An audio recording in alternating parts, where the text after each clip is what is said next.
All right, let's finish up our talk about the regular cards and Magic Foundations. So first up is Anthem of Champions, which does something neat and makes more prominent a world-building fact of Theros.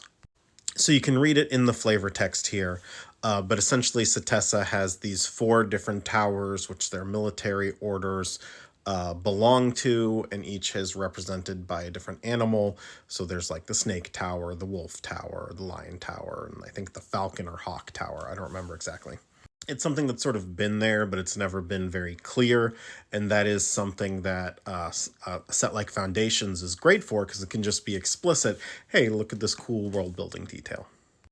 Ashroot Animist seems to be a new Bloomburrow card, but importantly, it doesn't necessarily seem like this is the same lizard folk as we saw in the Valley in Bloomburrow. And it's important to remember that Bloomburrow is way bigger than the Valley that we saw. So we might see future Bloomburrow sets taking place outside the Valley with different biomes and different versions of the various creature types.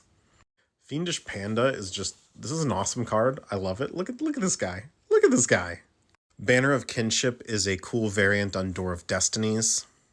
I know a lot of people are comparing it to Coat of Arms, but really this is a reverse Door of Destinies from the original Lorwyn, which makes sense because Bloomburrow sort of has taken a lot of the creature typal stuff from Lorwyn and brought it to Bloomburrow. So whereas Door of Destinies puts counters on itself when you play a creature type, it's good early on, bad late game. Banner of Kinship puts the artifacts on when it enters, so it is better in the late game than the early game. Fishing Pole, Magic officially has a fishing minigame. Congratulations, we've made it, folks. We've made it. Leyline Axe is cool because it plays with the mechanics of the leyline cycle. If you don't know what a leyline is, it is an enchantment that if it is in your opening hand, you can start the game with it on the battlefield. Leyline Axe plays with that, except it's an equipment. Quick Draw Katana is obviously a Kamigawa reference, but I want to point you down towards the flavor text here, which is a reference to Takeno, samurai general from the original Kamigawa block, who apparently wrote a whole treatise on the way of the samurai for Kamigawa. Scrawling Crawler is an updated version of Psychosis Crawler, which is a very famous card that does very similar things. It's just a small one.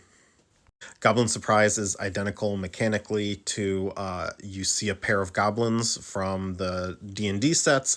However, that naming convention doesn't really work for regular Magic. What I think is pretty cool here is that you get the two different kinds of Tarkir goblins. You have the Whiteford Yeti-like ones that are part of the Temur, or at least in their same lands. And then you have sort of the red or brown-haired ones that are part of the Mardu. Dropkick Bomber might be my favorite card in the entire set, not including General Crete. As a Goblin fan, this is just amazing. It is Zendikar Goblin kicking another Goblin around. But look at that Goblin for a second. You see the Hedron piece strapped to its head? He's drop kicking a Goblin Arsonist. I think that's superb attention to detail. And finally, Dawnwing Marshal, which I'm not sure if I talked about with the Jumpstart stuff, but this is just really cool. I want more of whatever world this is. I think based on the way things are here, the implication is that this might be Ixalan. I don't think so, because it's not.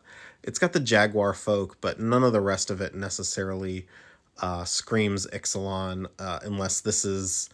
We don't know if this is a drake or a dinosaur or what, but this is real cool stuff.